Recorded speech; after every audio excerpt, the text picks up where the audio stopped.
상상해보세요. 시댁에서 동서가 제게 고졸이라고 대놓고 무시하다가 제가 서울대 법학과 졸업장 꺼내 보이니 얼굴이 창백해져 고개 숙이는 그 순간. 안녕하세요. 저는 40대 여성입니다. 서울에 살고 있고요. 요즘 이 프로그램을 들으며 재미를 붙이다 보니 제 사연도 한번 보내보면 어떨까 싶어서 써봅니다. 정작 쓰려니까 어디서부터 시작해야 할지 감이 잘 안 잡히네요. 음, 저는 30 조금 넘어서 결혼했어요. 남들보다 늦게 이룬 결혼이죠.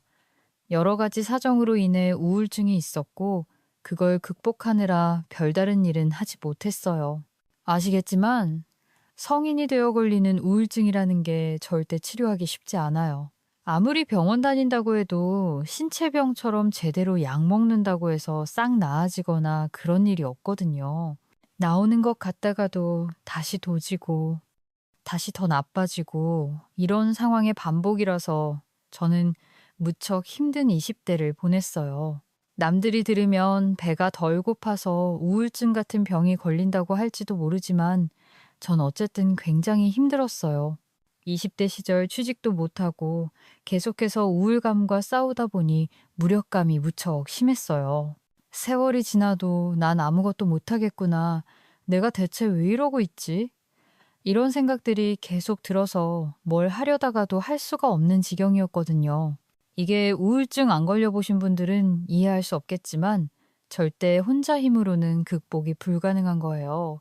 그래서 저는 종교라도 가져보려고 교회에 나갔어요. 20대 후반부터 교회에 의지하며 신앙을 갖기 시작했는데요. 그런데 거기에서 제 인생을 바꿔줄 만한 인연을 만났죠. 바로 지금의 남편, 민준 씨였어요. 민준 씨는 정말 좋은 사람이에요. 지금 결혼한 지도 오래됐지만 지금까지도 똑같이 한결같은 좋은 사람이죠. 당시 취직도 못한 채 우울감에 젖어 힘들어하고 있는 저한테 아주 다정하게 다가온 사람이었어요. 그 당시 민준 씨는 교회에서 혼자 기도하던 저에게 와서 함께 차도 마시고 같이 성경 공부도 해줬어요. 저는 저한테 그렇게 다가온 사람이 전혀 없었기 때문에 놀랐죠. 외로운데 이렇게 잘해주다니. 하도 잘해주다 보니 한 번은 대놓고 그렇게 물어본 적이 있었어요. 민준 씨, 왜 이렇게 상냥하신 거예요? 저한테 이렇게 잘해준 사람 없었거든요. 미영 씨가 좋아서 그런 것 같아요. 민준 씨는 웃으면서 그렇게 말했고 그 해맑게 웃는 얼굴을 보니 제 가슴이 두근거리기 시작했죠. 그래서 저는 민준 씨에게 점점 더 마음을 열고 깊이 의지하게 되었어요. 민준 씨는 정말 좋은 사람이었고 그래서 저를 기꺼이 받아주면서 사랑해줬죠. 그래서 결국 저희 둘은 결혼하게 되었어요. 민준 씨가 먼저 결혼하자고 말해준 덕분에 우울증과 무기력감에 시달리던 저도 결혼의 힘을 빌릴 수 있었죠. 스펙도 좋지 않고 이렇게 아무것도 가진 게 없는 여자를 데리고 살다니 정말 고맙다고도 생각했어요. 제가 자존감이 낮은 게 아니라 실제로 전 민준 씨에 비해 부족했으니까요. 민준 씨는 나름 괜찮은 회사 다니는 직원이고 돈도 제법 모아둔 아주 착실한 사람이었죠. 자기는 왜 나하고 결혼했어? 제가 그렇게 물으면 민준 씨는 멋쩍게 대답하곤 했어요. 그게 뭐 필요한 던 그냥 당신이 좋았어. 정말 최고의 남편이죠. 저도 알아요. 그래서 정말 고마웠고 감사히 여기며 살았어요. 저희 시댁 부모님도 되게 좋은 분들이거든요. 제 남편 민준 씨하고 딱 닮았다 싶을 정도로 인격자시고 워낙 마음도 넓고 부드러운 분들이에요. 그 덕분에 저는 낯선 환경에서도 결혼해서 우울증을 벗어나 살 수 있었죠. 저희 친정 부모님은 좀 까다로운 분들이셨어요. 친정 아빠가 사업을 하셨는데 워낙 성격이 까다롭고 강박증적인 부분이 있어서 가족들이 전부 힘들어했죠. 엄마도 마찬가지였고요. 그 사이에 태어난 저와 동생은 도리어 좀 자유로운 걸 갈망하는 성격이라 무척 트러블이 많았어요. 그래서 제 생각엔 제가 성격적으로 우울해지고 정신적으로도 침체되었던 것 같아요. 아무튼 20대가 정말 지옥 같았고 둘이서 결혼한 30대 초반 이후 훨씬 정신적으로 안정되어 살 수 있었죠. 지금 생각하니 친정 부모님과도 참 많이 싸웠네요. 특히 결혼 준비하던 때도 많이 싸웠어요. 대체 무슨 생각으로 그런 남자랑 결혼하는 거냐, 그런 집안 따위에 시집을 가는 거냐. 사실 전 정말 가진 게 아무것도 없는 개털이었거든요. 그런데 친정 부모님조차 저희 민준 씨와 시댁을 무시하면서 마음에 안 찬다고 타박을 너무 많이 하셨죠.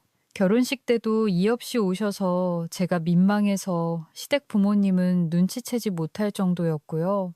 얼마나 어처구니가 없던지 시부모님은 그걸 다 이해해 주셨어요. 결혼 초 제가 너무 끓여서 시부모님 앞에서 술을 마셔서 취한 상태로 제 이야기를 다 했는데 저희 부모님에 대한 이야기까지도 죄다 털어놓은 적이 있었어요. 시부모님은 그 이야기를 제 솔직함이 강하다고 그 이야기를 전부 들어주시고 절 위로해 주셨어요. 그런데 어떻게 제가 저희 시부모님을 사랑하지 않을 수 있을까요? 시아버지는 택시를 운전하셨고 시어머니는 간혹 아르바이트 개념으로 나가서 일하시는 분이었어요. 사실 시댁이 그렇게 잘 사는 집안이 아니었어요. 아마 제 아버지는 그게 정말 싫으신 모양이었지만 저는 돈이 적은 게 낫지 감정적으로 말라붙은 친정에서 살 수가 없더군요. 그런데 남편 민준 씨한텐 한 살 더 많은 남동생 민호가 있었어요. 저한테 시동생이죠. 그분이 남편보다 먼저 결혼했어요. 나중에 듣기로는 혼전 임신을 해서 급하게 결혼해야 했고 어쩔 수 없이 형인 민준 씨보다 먼저 결혼하게 되었다고 하더군요. 동서는 평범한 사람이었어요. 저보다 3살 아래라 아무래도 젊기도 하고 패션 센스도 있고 세련된 느낌이었죠. 그리고 애를 빨리 낳아서 기르고 있어서 딱 그 나이 때 젊고 세련된 아기 엄마란 느낌이 있었어요. 시댁에서 제일 싫어하는 사람을 꼽자면 동서였어요. 제가 손이 사람인데 본인이 먼저 결혼해서 시댁에 들어왔다는 이유로 자기가 손이 사람처럼 굴었어요. 그리고 틈날 때마다 시간제 학원 강사로 아르바이트처럼 나가곤 했는데 그 때문에 전업주부로 집안에 들어앉은 저를 무시할 때가 많았죠. 지금도 그때가 기억나네요. 동서는 제가 전업주부이기 때문에 굉장히 무능력한 사람이라고 생각하곤 했어요. 어느 날은 동서가 친구들과 같이 제주도 놀러 갔다 오면서 스카프를 사줬어요. 뭐, 제주도 연고면 아무것도 사오지 않아도 할 말 안 했을 텐데, 그래도 생각해서 스카프까지 사다 주었으니 고마운 일이었죠. 시어머니한테도 일장, 저한테도 일장 사다 주더군요. 그런데 색깔이 제 스타일에는 너무 튀는 거예요. 꼭 경고색처럼 아주 밝은 오렌지 빛이었어요. 엄마, 동서 정말 고마워. 예쁘죠? 그거 진짜 싫거든요. 저렴하게 사긴 했는데 질은 좋아요. 만져보시면 아시겠지만 두껍기도 하고 감촉이 그렇게 두터운 게 좋으실 거예요. 동서는 제가 실크 스카프를 못 만져봤을 거라는 전제하에 그렇게 말했어요. 물론 제가 뭐 스카프라든가 패션에 관심 있는 사람은 아니었지만 그렇다고 해서 완전히 무지한 것도 아니었어요. 제가 웃으면서 알았다고 고개를 끄덕였는데 동서가 이번에는 시어머니한테 또 그런 거예요. 어머니, 어머님, 이거 함부로 파시면 안 돼요. 다름질 하셔도 안 되고요. 아, 그래. 이거 실크를 완전 조심하셔야 해요. 항상 가능하면 때 안 타게 주시면서 쓰세요. 이건 싸게 샀다고 해도 완전 비싼 거거든요. 아시겠죠? 동서는 시어머니한테도 가르치는 투로 말했어요. 어, 아니 솔직히 옷감 다른 거야. 시어머니가 더 잘 아시지 동서가 잘 알까요? 실은 소리하고 싶은데 솔직히 지금은 선물까지 사가지고 온 상황이니 그냥 입을 다물었어요. 시동생 민호가 그렇게 막 돈을 잘 버는 타입이 아니라 동서가 학원까지 출강하며 추가로 돈을 버는 터라 그리 넉넉지도 않을 텐데 구태여 이렇게 스카프까지 사오고 제주도로 호화여행 다녀온 것도 이해가 안 되더군요. 아, 알았다. 고마워. 근데 내가 평소에 스카프를 안 해봐서 잘하고 다닐지 모르겠구나. 시어머니는 웃으면서 말씀하셨어요. 수아, 많이 말씀도 맞았죠. 수 어머니는 거의 보통 노년의 여성들처럼 옷을 입고 다니셔서요. 보통은 시장에서 사 입고 다니셔도 꼬리를 낸다고 해도 그냥 조촐하게 단정한 옷차림이 끝이죠. 스카프나 귀걸이, 목걸이나 그렇게 화려한 액세서리는 거의 하지 않는 분이셨어요. 아, 진짜 하여간 어머님도 형님도 패션 센스가 없어요. 수량도 좀 촌스러워 오시고 걱정 마시고 이 옷에 어머니 제가 해드릴게요. 앞에 동서가 어머님께 선물한 스카프는 빨간색이었어요. 대체 누가 센스가 없는 건지 어머님 건 새빨간색, 제 거는 진한 오렌지색. 대체 이걸 어디다 어떻게 매치해서 쓰라는 건지 알 수가 없었어요. 하지만 동서는 자랑스럽게 시어머니의 목에 스카프를 해줬는데 솔직히 말하면 북한에서 갓 내려온 탈북 학생처럼 보였어요. 아휴, 얼굴 엄청 화사해 보여요, 어머니. 동서는 그 꼴을 만들어 놓고도 자랑스럽게 말했어요. 좀 그러고 싶진 않아서 애매하게 웃고 있는데 동서가 제 스카프도 지어주는 거예요. 형님도 제가 해드릴게요. 형님도 이거 매 보신 적 없으시죠? 그런 거 같아. 아니야, 동서. 난 그냥 내가 가져가서 해볼게. 아우, 이리 오세요. 어차피 모르잖아요. 가르쳐 드릴 때 배우세요.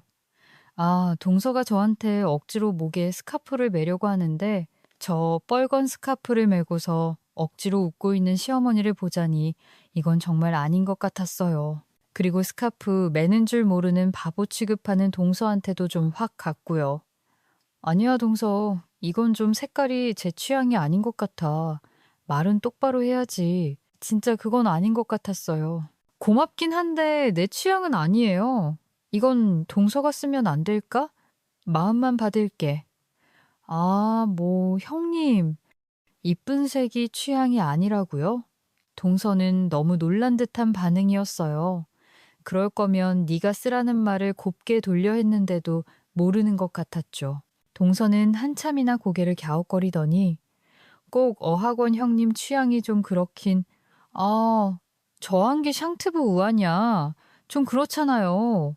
예술 없다고 해야 할까. 동서가 그렇게 말하면서 웃는데 기분이 나빴어요.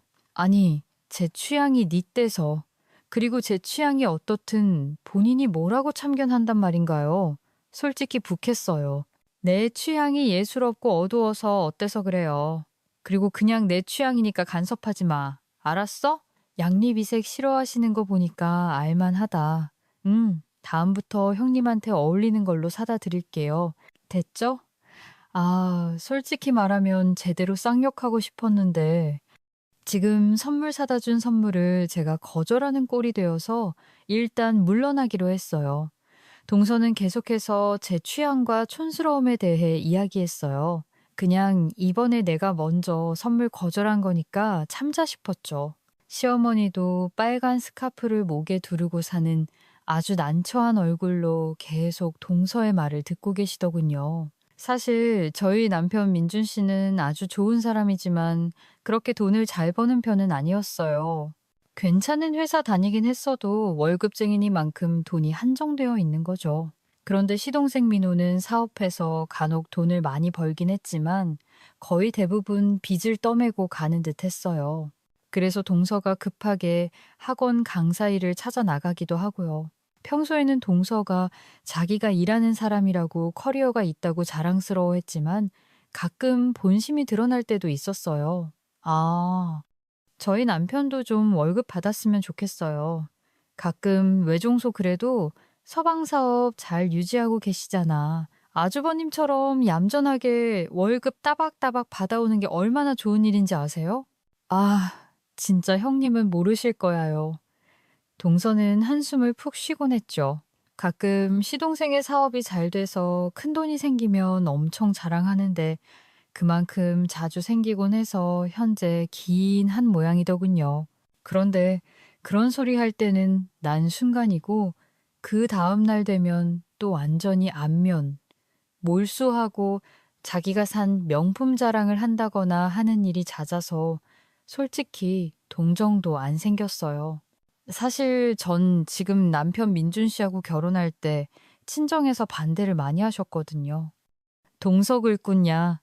내 형이만한 그러저 깼지만 저희는 심전도 잘 살고 조정 후 4년째 인솔경 나와서 좀 저희 남편하고 스펙 안 맞는다고 친정에서 엄청 뭐라고 하셨어요.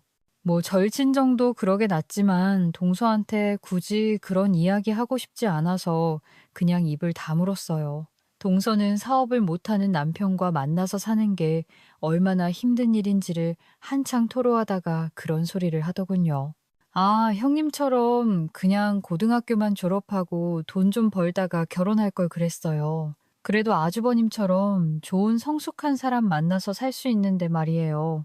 어, 솔직히 좀 어이가 없었어요.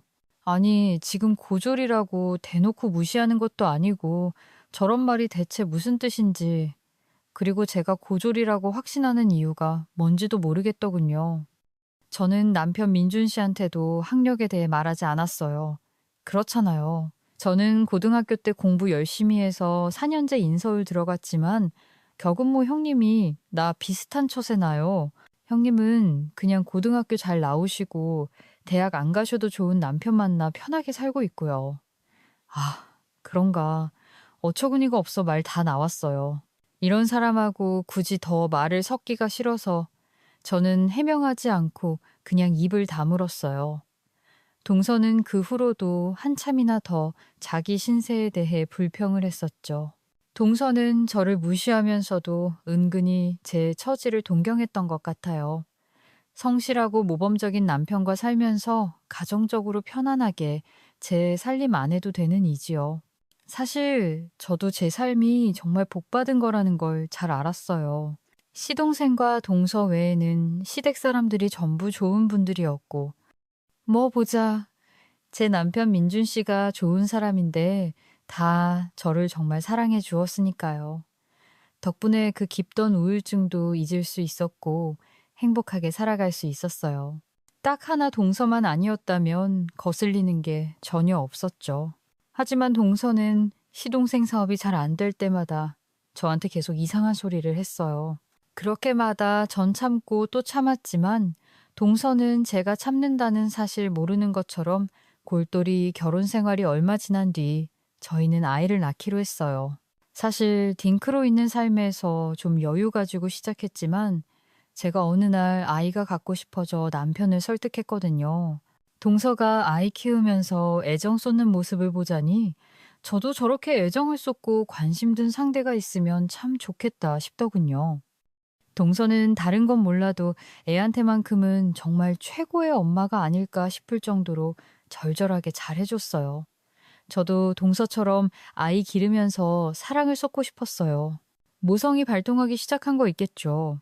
그래, 그럼 우리 아이는 하나 낳을까? 안 돼. 애니로 애줄은 나와야지. 제가 펄쩍 뛰며 말하자 남편이 웃더군요. 아, 당신 몸 상할까봐 하는 말이지. 그리고 아이줄 기르는 거 당신 많이 힘들 거야. 당신이 같이 하면 되잖아. 아, 물론 같이 하지. 하지만 욕심 들긴 할 거야. 아, 그건 그렇지만 고민이 되더라고요. 일단 한 아이를 낳으면 동서를 빠른 시간을 가져야 한다고 생각했어요. 너무 털을 많이 지면 형제가 같이 어울리지 못할 것 같아서요. 그래서 남편 민준 씨하고 고민을 해보자고 했죠. 한참 생각을 해보면서 전 시부모님한테도 이런 이야기를 했어요. 그랬더니 시부모님은 네가 원하는 대로 해라. 우린 별말할 거 없다 말씀하셨어요. 실제로 시어머니든 시아버지든 두 분 모두 아들 낳게 원하지 않으셨죠. 요즘 사상에 손자 손녀 뭐가 중요한 이놈. 그냥 건강한 아이 낳아서 잘 기르는 거란다. 시어머니는 항상 웃으면서 그렇게 말씀하셨어요. 그 말씀도 맞았고요. 저는 아들 낳았다라 낳고 싶어요. 너무 예쁠 것 같아요. 그런데 그 아이는 하나만 낳는 게 나을까? 사실 하나보다 둘 기르는 게 여러모로 하지만 그게 애 기르는 어려움이 2배가 된 건 아니란다. 일기에는 어려움에 조금 더 플러스 된 정도지. 시어머니는 그렇게 다정하게 조언해 주셨죠. 그러고 보니 애가 둘이라고 해서 어려운 게 두 배가 되지 않는 것 같았어요. 그래도 한 명 더 조언을 받고 싶어서 저는 동서하고 이야기를 나눴어요. 동서는 아이를 하나만 낳긴 했지만 그래도 혼자 낳은 신으로 빨리 낳은 편이라 제가 조언을 얻을 수 있다고 생각했죠. 은하, 아이가 지시려고요. 딩크 하신다고 하지 않으셨어요? 아이 안 낳고 몇 년 좀 쉬었다가 생각해 보려고 했는데 그래도 좀 더 빨리 낳는 게 나을 것 같아서. 하긴 형님, 나이 있으니 빨리 낳아도 늦은 거네요. 아, 디젤이 낳으면에 귀엽나요? 높단데 동서가 그렇게 말하는데 첫 마디부터 기분이 확 상했어요. 하지만 제가 조언 얻는 입장이고 또 아이를 낳으며 온 분명히 동서한테도 도움받는 부분이 있을 것 같아서 저는 일단 꾹 참았어요. 그런데 동서가 점점 더 말이 심해지더라고요. 그런데 아주버님 월급으로 아이 키우기 괜찮으시겠어요?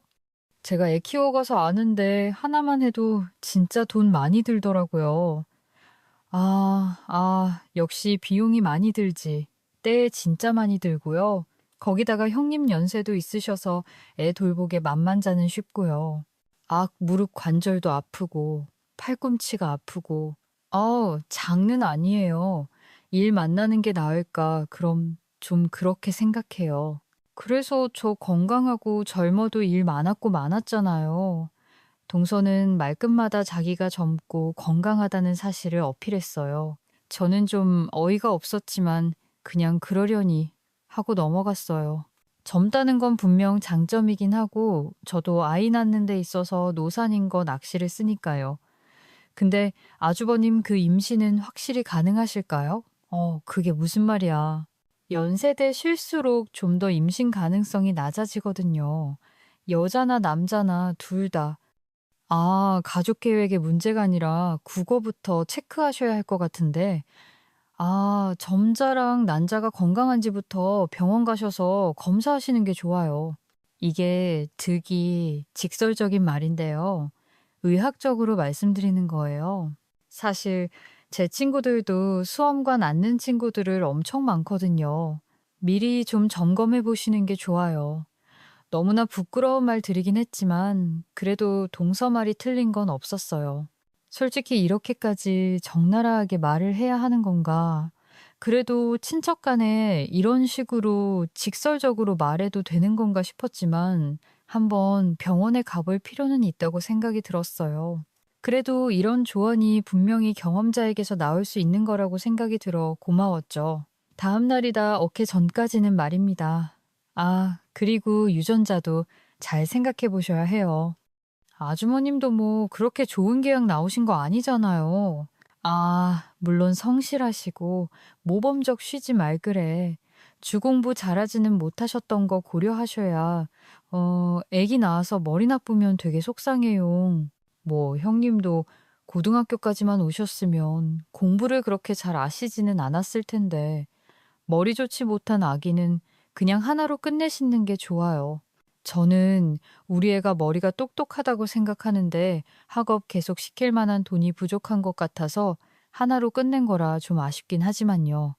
이렇게 부은 소리 아쉽더군요. 아니, 저희 남편 민준 씨가 지방대학 출신이긴 했어요. 조선은 인서울이었고요. 그런데 그게 그렇게 차이가 크게 나나요? 남편은 대학과 상관없이 좋은 직장에서 안정적으로 근무하고 있는 사람이었고, 무엇보다 모범적이고 아주 성실한 사람이었어요. 너무 어이가 없어 하늘 타임도 쳤는데, 동서는 눈치를 보더니 깔깔거리면서 곧장 다른 주제로 말을 돌렸어요. 속에서 열불이 나더군요. 그런데 일단 그래도 아이 낳으면 동서한테 도움 받을 게 있겠다 싶고 수댁이 너무 평화로운 대의편이 분란 일으키기 싫어 그냥 입을 다물었어요. 그런데 그때 이거 계속 가만히 있으면 안 되겠다는 생각이 들었어요. 솔직히 동서의 말이나 행동 너무 도를 넘을 때가 많았거든요.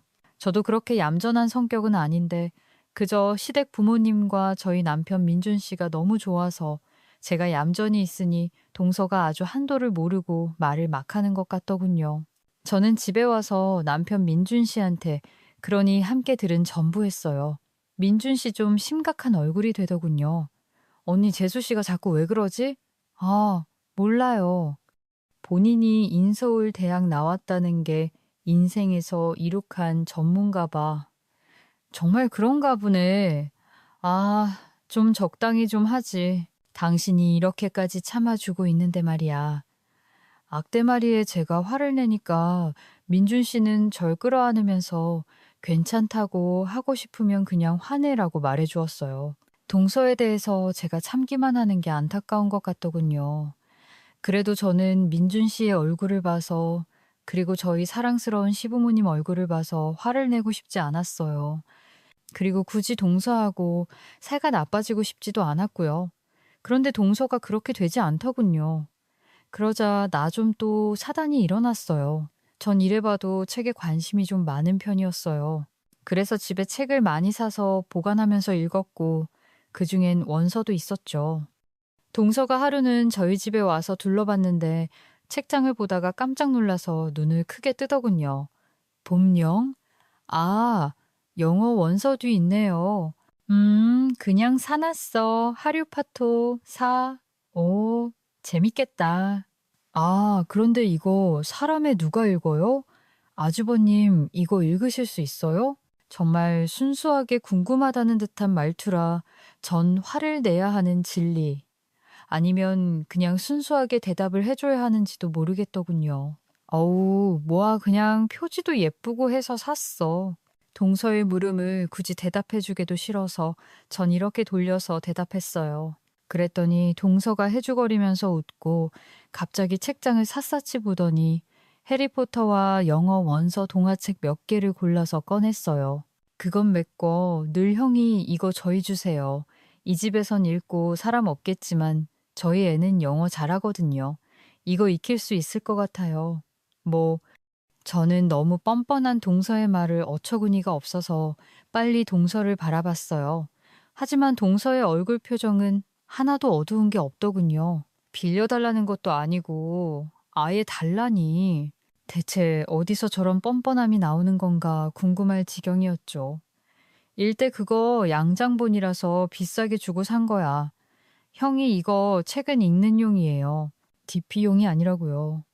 몰렉스딩 그건 내 마음이지 앙. 글이 동서애한테 와서 익히고 싶으면 사서 남의 책 탐내지 말고. 저는 화가 나서 전혀 없이 냉정하게 끊어내고 책을 뺏어서 다시 책장에 꽂아놨어요. 동서는 황당하다는 얼굴이 되더니 곧 표정을 굳히고는 쌩하니 나가버리더군요. 저는 그 일은 그렇게 마무리되는 줄 알았어요. 그런데 며칠 뒤 동서한테 전화가 오더라고요. 형님, 저 지금 집에 가도 되나요? 어, 집에, 나 지금 집에 있긴 한데, 저희 애랑 가려고요. 뭐, 갑자기 동서가 애랑 같이 온다니 좀 황당했지만 정당 오라고 했어요. 저도 집에 있는데, 굳이 오지 말라고 할 이유가 없었거든요. 그런데 동서를 현관문을 열고 조카를 데리고 들어오더니, 고장 싱글벙글 웃으며 애 손을 다 줬어요. 얘는 5살이라 아직 뭐 아무것도 모를 때였죠. 자자, 가서 알리 책장 다봐. 그런데 그 아무것도 모르는 어린애한테 동서가 책장에 가라고 재촉하는 거예요. 조카는 뒤뚱거리면서 빠른 걸음으로 달려가 책장을 매달려 쪄요. 동서는 제 눈치를 보다가 조카 손에 완소백권을 쥐어줬어요. 제가 아끼고 애정하는 양장판의 비싼 원서였죠. 이거 우리 해가 또 엄 좋아요. 영 이어 저렇게 좋아하는 거갈. 조카는 뭣도 모르고 동서가 쥐어준 책을 들고서 이리저리 흔들면서 책을 읽었어요. 저러다 찢어질겠다 싶어 불안했지만 얘기가 하는 일을 가지고 뭐라고 하기엔 제가 너무 짠 아닌가 안 될 것 같아서 가만히 있을 수밖에 없었죠. 제가 불안한 게 석으로 얘를 쳐다보고 있으니까 동서가 깔깔 웃더군요. 형님, 저희 가족이 교육을 받았어요. 얘가 영어를 잘해요. 그래. 조금만 지나면 곧 아주버님하고 형님한테 저 책 번역해서 알려드릴 수도 있을 거예요. 그래. 그러니까 저 책 주세요. 우리 딸한테 형님 영어도 배울 기회가 없고 좋잖아요. 순간 머리가 찌를 만큼 화가 났어요. 그것도 모르고 동서는 계속 나불거렸어요.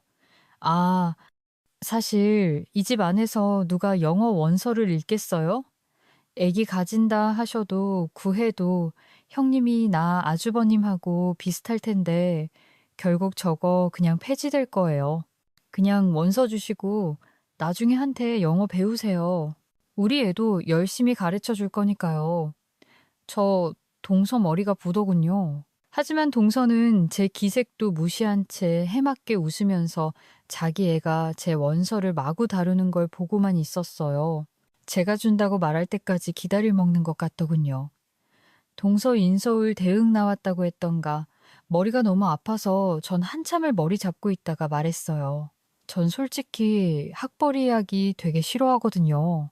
그런데 이렇게까지 나오니까 말을 할 수밖에 없었어요. 내 배 나름 괜찮은 곳이죠. 국어국문학과 라서책 진짜 많이 읽었고요. 학벌 이야기가 나오자 맞아 동서의 얼굴이 밝아졌어요. 정말로 학벌 외에는 자랑할 게 없구나 싶어되려 안타깝더군요. 저는 그럼 이 동서의 얼굴을 보다가 고개를 끄덕였어요. 그래, 고등학교 때 공부 잘 알겠네. 그럼 한 반에서 10등, 15등에서 모형니, 그 정도로 민석을 못 가요. 1, 5, 이만희는 들어가야 같이 인성동우 숙해보신다. 동서는 정색하면서 그렇게 말했어요. 전 한 손을 푸셔줘. 저렇게까지 학벌에 집착하는 꼴이 너무 무서웠어요. 저는 책장 한 구석으로 가서 천호를 덮여져 있는 곳을 열었어요. 거기는 제가 20대 시절을 우울증 요 원인이었던 증거물 있고 철 썼죠. 바로 졸업 앨범이었어요. 이거 보여줄까? 저는 그걸 가지고 와서 동서펜 왔어요. 벨벳으로 감싸진 큰 졸업 앨범을 보고 동서가 고개를 더군요. 오, 뭐 이게 뭐야? 아, 문제 알겠어. 이거 서울대 졸업의 봄이잖아요. 형, 이미 이걸 왜 가지고 있어요? 놀란 눈으로 동서는 졸업 앨범을 이리저리 뒤집어 갔죠. 그리고 저는 졸업 앨범을 열어서 맨 앞장 이 깨어났던 졸업 증명서를 꺼내서 내놔줘 다름 아닌 제 이름이 써 있는 조명 썼어요. 그 순간 동서의 눈이 파르르 떨리던군요. 효밈, 이곡, 이 고무 후에야. 갑자기 기세가 조금 목소리고 싶다군요. 전 종이 말했어요. 서울대 졸업증서지 뭐야. 아, 이 악한 우리의 형님이 동의에 내가 졸업했으니까 써 있겠지. 아, 설마 요 몸에는 지어서. 저는 좀 없었죠. 전 그래서 졸업 앨범을 열고 제 사진이 있는 곳을 보여줬죠. 20대 시절에 제가 웃으면서 그 자리에 있었어요. 사실 저는 이 졸업 앨범도 졸업 증명서도 좋아하지 않았어요. 왜냐하면 저는 20대 시절에 너무 큰 압박을 받아서 스트레스 받았고, 그래서 우울증을 더 쓰니까요. 보통 공부를 잘해서 명문대를 감히 온 그 것만으로도 인생의 목적을 달성했다고 생각하는 사람들이 많죠. 하지만 직접 겪어보면 전혀 그렇지가 않아요. 서울대 가면 공부할 것은 더 많고 그만큼 더 큰 성취를 바라는 사람들이 잔뜩 쌓여 있죠. 저는 그런 끝도 없는 경쟁 상태에서도 허스트레스를 받아 우울증까지 앓았어요. 20대 시절 정말 친구 하나도 없이 계속해서 우울감에 빠져 있다가 교회에 다니면서 간신히 정신적인 건강을 되찾은 것이 20대 후반이 일이었죠.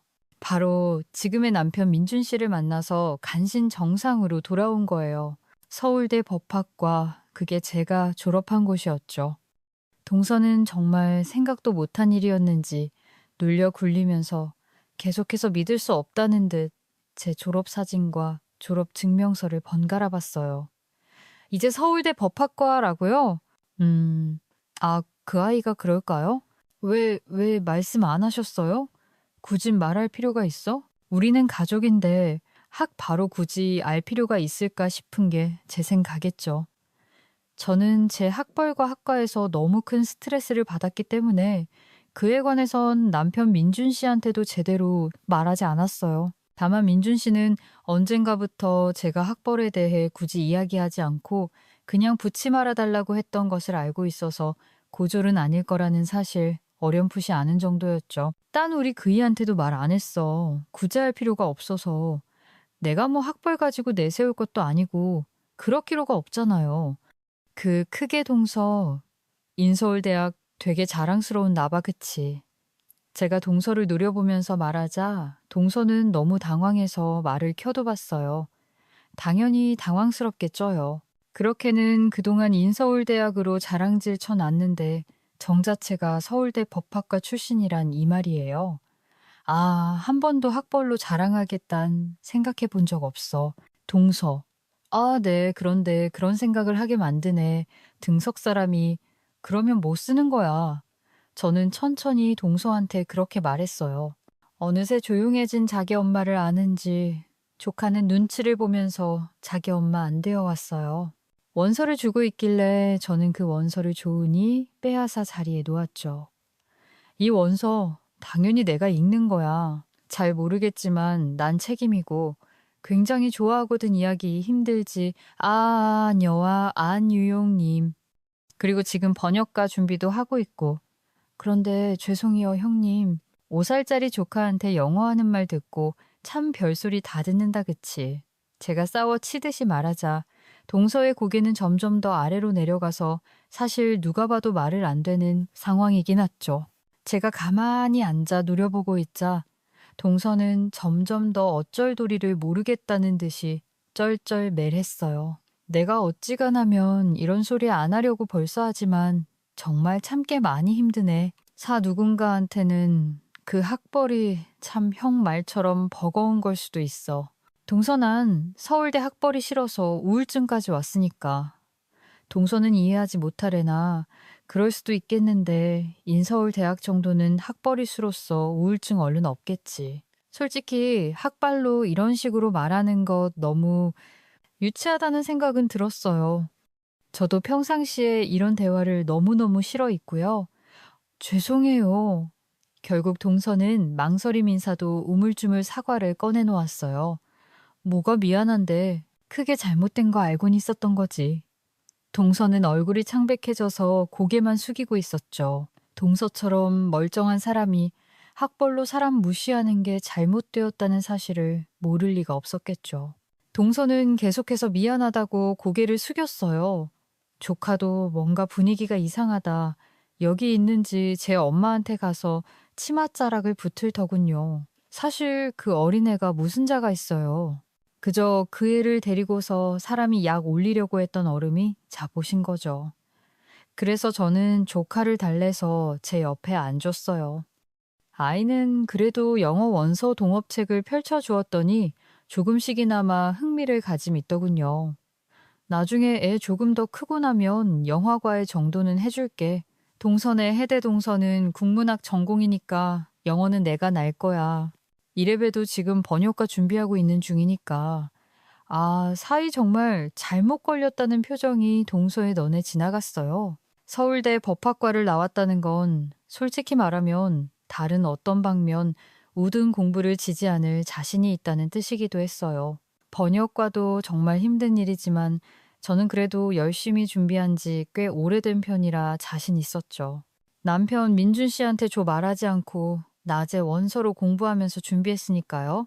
동서는 한참이나 말을 꺼내지 못하고 고개만 숙이고 있다가 차도 한 잔 다 마시지 못한 채로 돌아갔어요.